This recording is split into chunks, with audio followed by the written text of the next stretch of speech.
Welcome to the Author's Porch, where every good conversation happens. Sit back, relax, and enjoy the ride from author to author. We want to give you an experience where you learn and enjoy the conversation. Authors tell you about their journey, you learn about new books, and at the end of the day, you go home with a smile on your face because the Author's Porch is a beacon of light, bringing you home to the family you never knew you had. We hope that you enjoy the show.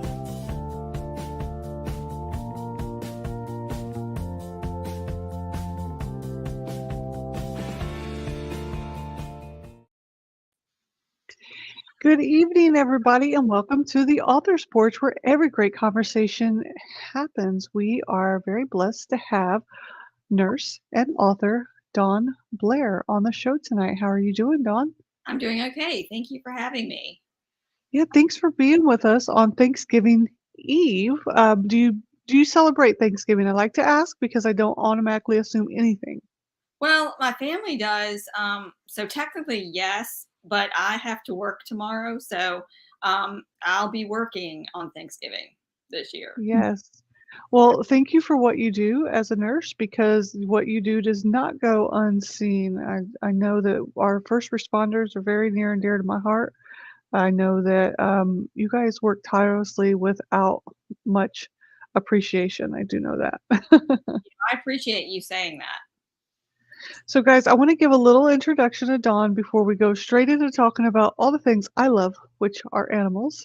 You know, I basically feel like I live on this nature reservation since all kinds of things happen in my yard.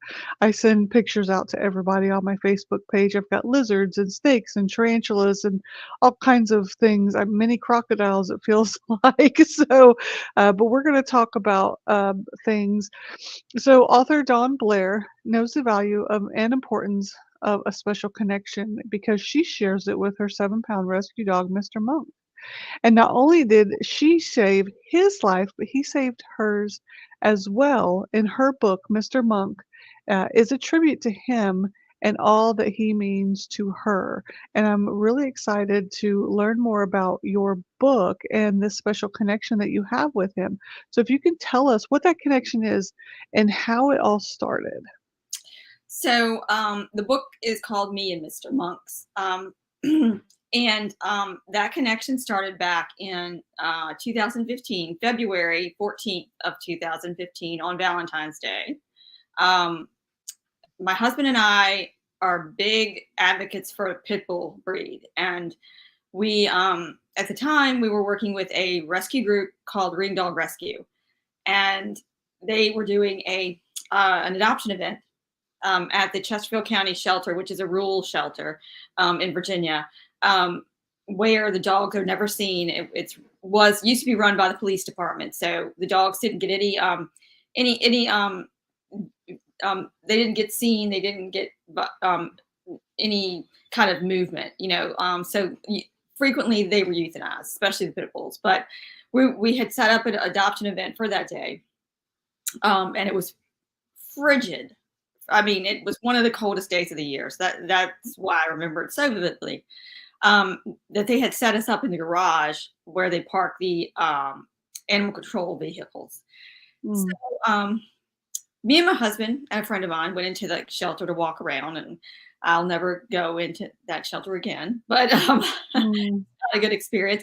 But about 45 minutes later, we came out, and the president of Ring Dog, who was there with us, was standing at the table talking to some people. And I noticed there was a small, tiny dog in one of the giant crates. A crate is for a pit bull, so this dog was tiny in comparison. So I said, "Hey, who's that?" And she says to me, don't you, he's mine. Don't you try to take him.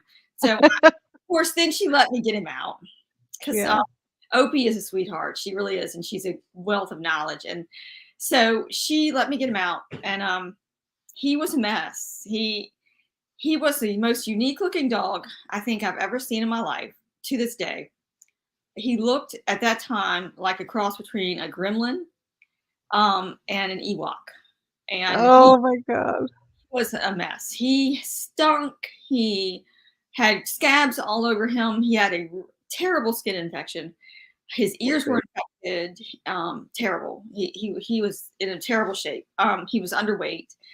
Anyway, the story is that the owner sent her mother up there with him to drop him off, to drop him off at to basically surrender him. And she thought Opie was with the shelter. And when she went to turn to go into the shelter after she found out Opie was actually with a pit bull group, Opie stopped her and said, "No, I'm going to take him. We're going to take him. Fill out this paperwork." And because she couldn't bear to see him go into that shelter, and Opie actually wanted him for herself, and which is, she has a menagerie of strange animals, we left the adoption event, and 45 minutes later, she's calling me, telling me, "Hey, I've got to bring you this dog. One of my dogs is trying to attack him, and it's just not going to work because she's her dog was so jealous." And Mr. Monks was very yippy and very dominant, even though he was 7 pounds. The moment he walked into my house, he was not bothered by the 2 big pit bulls that lived there and sniffing him. He could have cared less. He took over. He just went wherever he wanted, and that's how he was his whole life. I don't think it's a coincidence that it was Valentine's Day when he came into life. I think it is definitely was meant to be. Yeah. I've got one like that. So I have 4 pit bulls and 2 wiener dogs. 3 of my pit bulls are rescue dogs. Okay.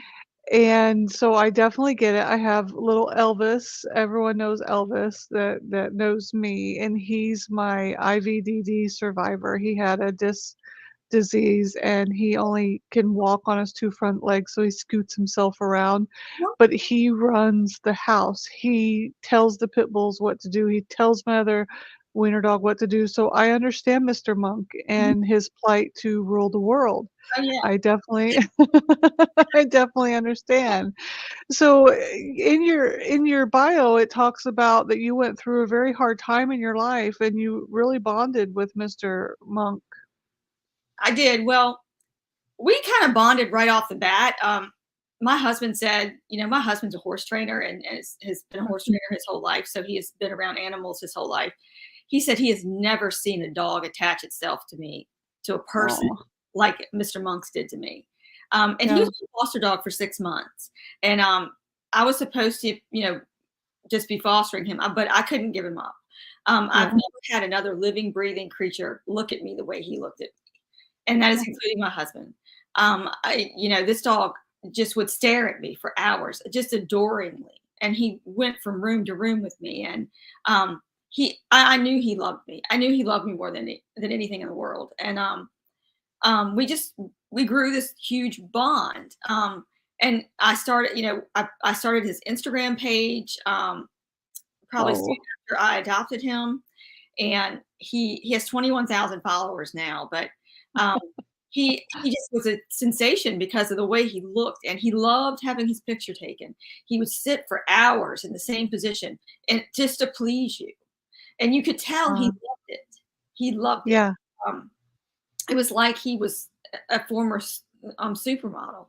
Anything on him, he had hats, he had wigs, he had tons of shoes, he had tons of outfits. And he would wear it. He didn't care. Anyway, about, I guess around 2017, I started getting these weird symptoms. And it was like June of 2017. And I started having weird, kind of strange symptoms. They started with these open sores on my face that would never go, they wouldn't heal.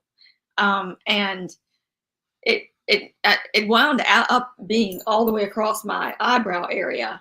I don't have any eyebrows. They're tattooed on because for 3.5 years I had open, deep ulcers there. Wow. And then they spread to my legs. I also had symptoms like brain fog and dizziness and trouble walking. I had what's called neuropathy, where you have numbness and tingling in your feet, and like a burning sensation to the point where you can't walk, like you have to sit down. Um, my legs would swell. I also had migraine headaches. I had all kinds of GI problems, like gastrointestinal problems. Um, and just one symptom after another, chronic insomnia. And for the whole time, for 3.5 years, I went to doctor after doctor after doctor. I went to 26 doctors, and they all told me that it was either in my head, that I was doing this to myself, Mm, or that I just was depressed and I need to go see a psychiatrist. Um, all of them basically dismissed me. mhm. And so I thought about suicide many times because I was in chronic pain. I couldn't leave my house. I had to stop working because I couldn't leave my house because I had open Wow. wounds on my face. And so there was the only bright light in my life was Mr. Monk's. And he was always there. And, I did have, I did get a 3 day a week dog training job, and they knew that I was sick, and they were very willing to work with me, and quite frequently I would have to call out from work because of this. And I remember one day I couldn't cover the wounds on my face up, and I just sat in the floor of my bathroom and I sobbed and sobbed. Mm, I just wanted it to end. And wow. I looked up in the doorway, and there he was standing there staring at me. And I realized at that moment that I couldn't. I had to stay here for him. And Wow. because if I was to, kill myself, or do something to myself, what was he going to do? I mean, I was his whole world. And Yeah. he didn't care that I had big wounds on my face, and that I was a mess. That didn't matter to him. And so at that moment I realized that I had to live for him. And that's Wow. what I did. He's the one that got me through it. That's such an amazing testimony because you're right. There's nothing that matters to them other than looking at you and knowing that you're there, and that right there is everything, and they're so grateful just for your presence. Yeah. So what was the deciding factor for you to write a book about this beautiful connection that you 2 have? Well, I finally got diagnosed in August of 2020. I have chronic Lyme's disease, and Mhm. it will never go away. Um, Oh, anyway, I still it's it I still I it went into remission for about a year, but from I guess um, October of 2020 to October of 2021, was in remission, and I felt better than I had in years. And that was the one of the best years me and Mr. Monks had. And then October 12th of 2021, he died unexpectedly of respiratory failure. oh my gosh.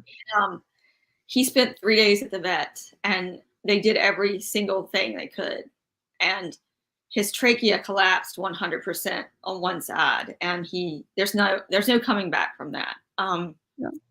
So I had to make the decision to put him to sleep, and that's what motivated me to write this book. I was so depressed and just overwhelmed with grief. And I was sitting on my sofa in November, and crying every day when I get home from work, every single day, even though I have 3 other dogs. Mhm.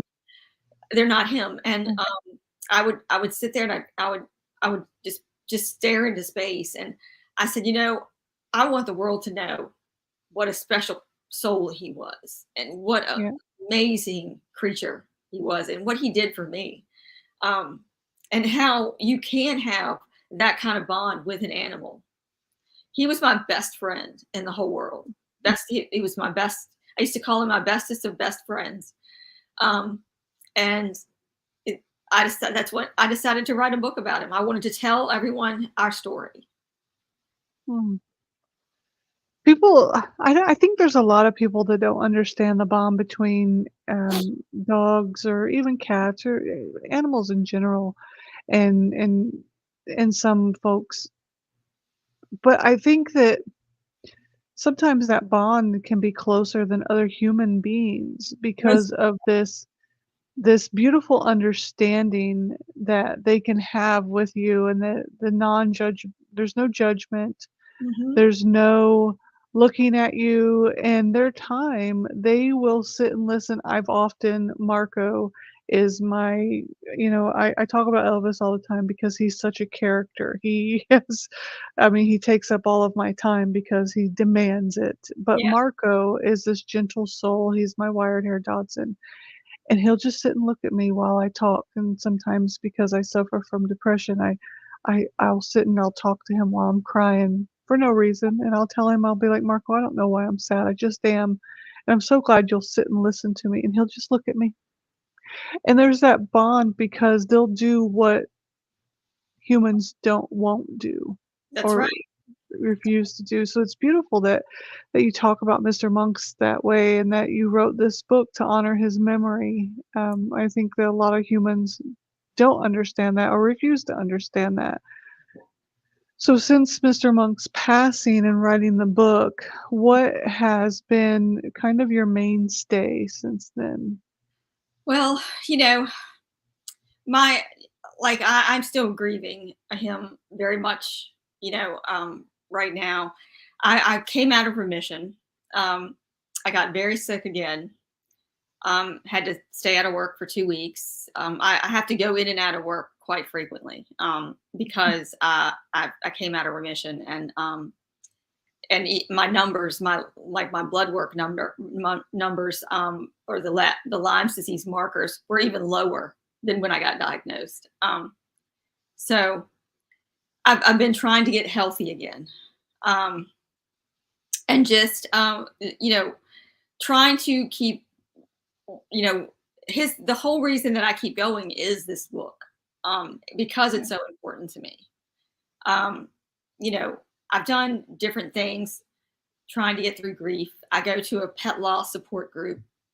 I have a therapist, I have a psychiatrist that I talk to about. We talk about Mr. Monks all the time.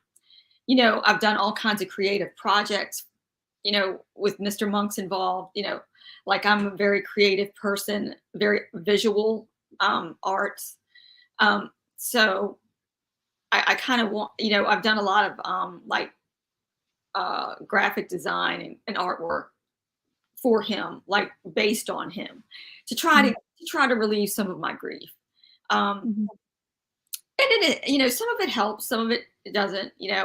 I just think time is the only thing that's going to really help, but so much. I don't know that I'll ever completely get over him. I don't think I will.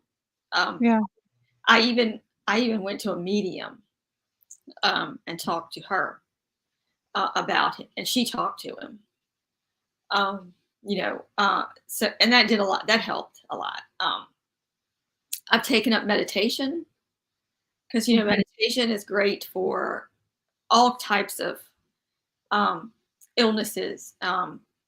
Or if you're grieving, any kind of thing like that. Any kind of being mindful is so helpful, um, in getting over things and getting through things that happen to you in life.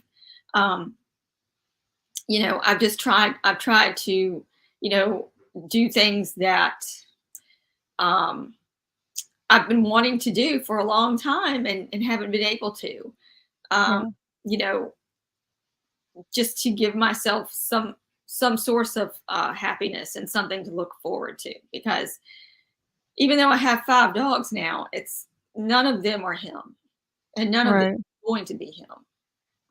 You know, uh, Yeah, there's a different bond. There's a different bond with each of them.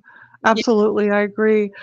And, with one, you have, certain things that you whether it's cuddle time or whether it's this or whether it's that, and with him, you had that bond. My husband lost his best friend, Hershey in 2019, and he hasn't bonded with any of our other dogs the same way that he bonded with Hershey, and he had him for 15 years, Wow. and we still talk about Hershey, we still like, he's still here with us. We still put his Christmas ornament on the tree.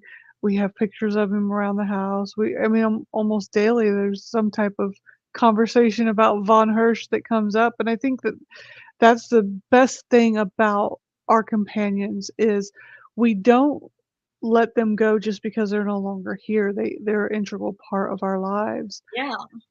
And what is the biggest message that you want to share with your book?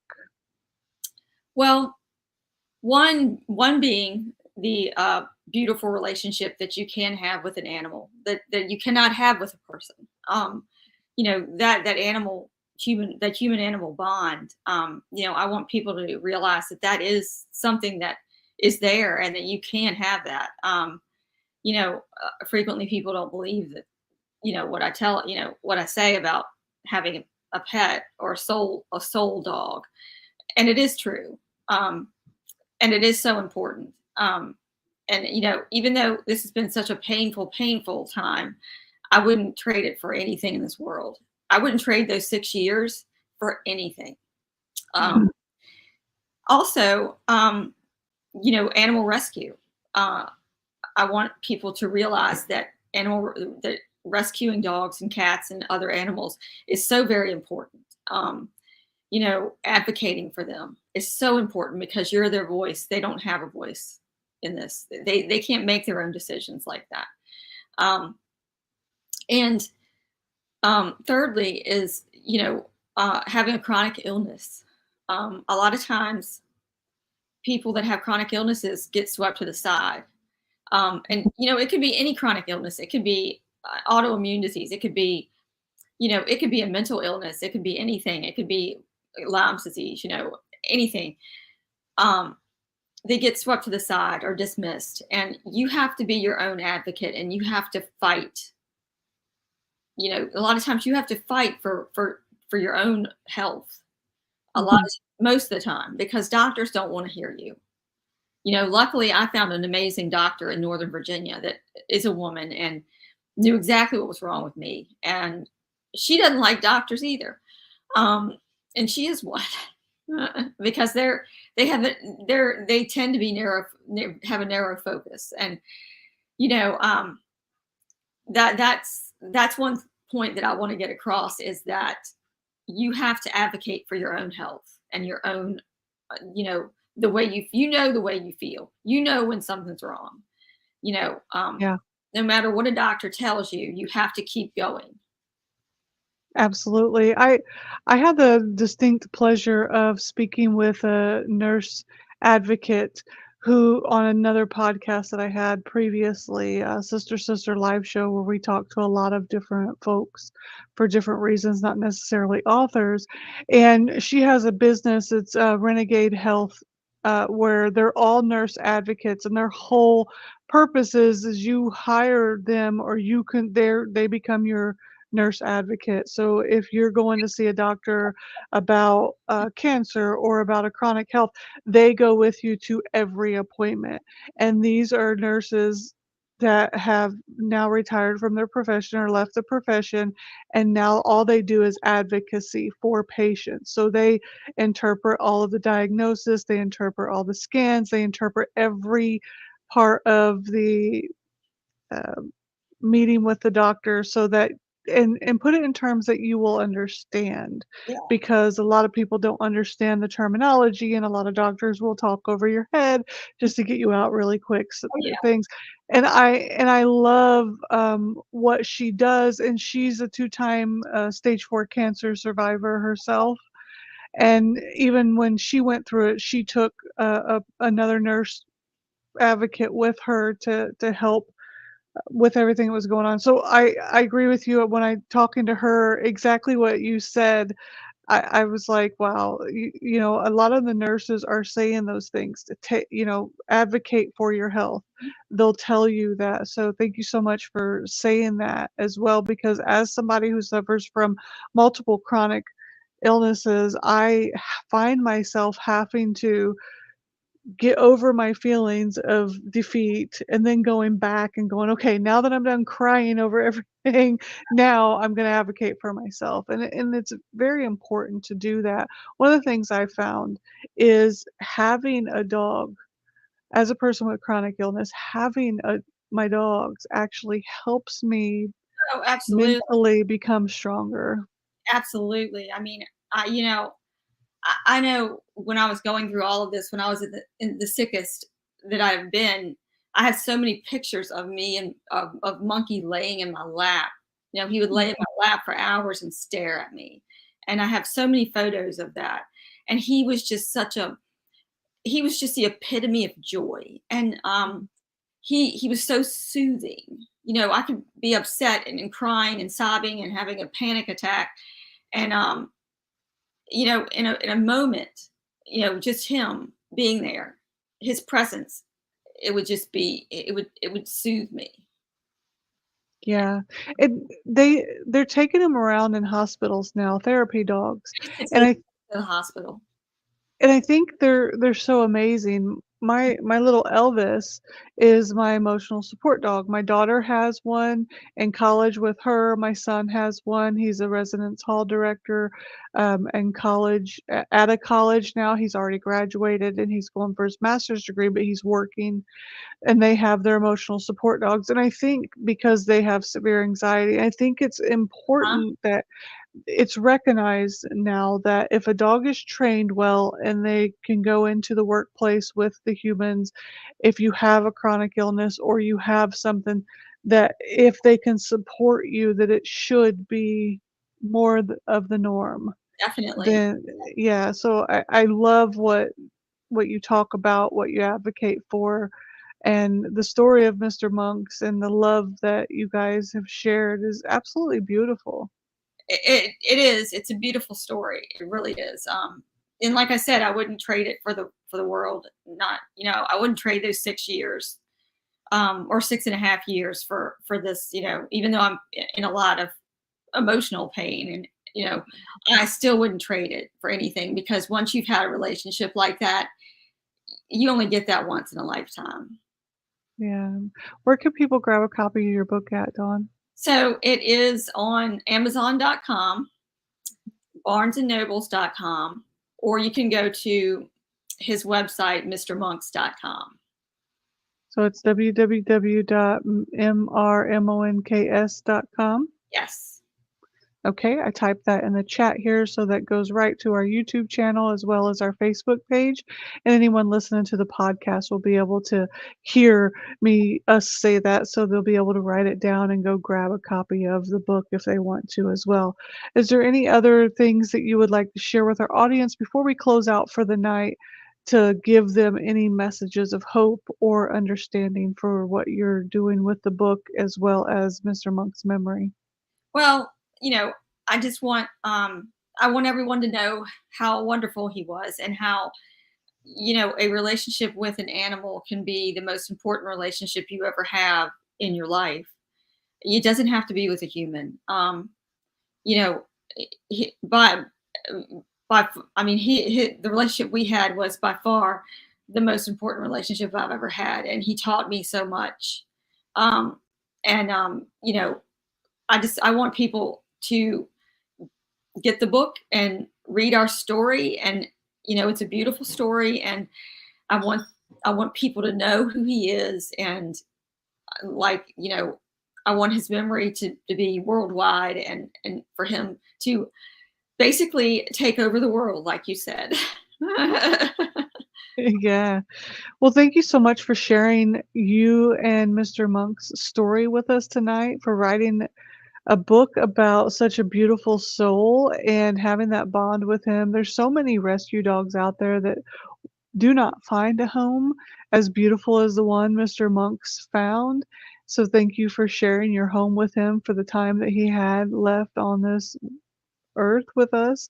I share my home with 3 rescue dogs. The other 3 are not rescue dogs, but they absolutely cannot tell that they're a blended family and they love it. Yeah, the So same. thank you. Yeah, thank you for that. And guys, go and check out mrmonks.com. Check out Dawn's book. Read it. Find the love in your heart if you can, but also know that when you take on a rescue dog, you are taking on a dog that was abandoned. You're taking on a dog that may have issues. So make sure that you're ready. Make sure that you are preparing your home and know that when you take on a responsibility of an animal, you're taking on a responsibility as if you were taking on a child. So make sure that you're ready because that animal does not need to go back into another home. It's like you're taking a child and dropping it off at CPS.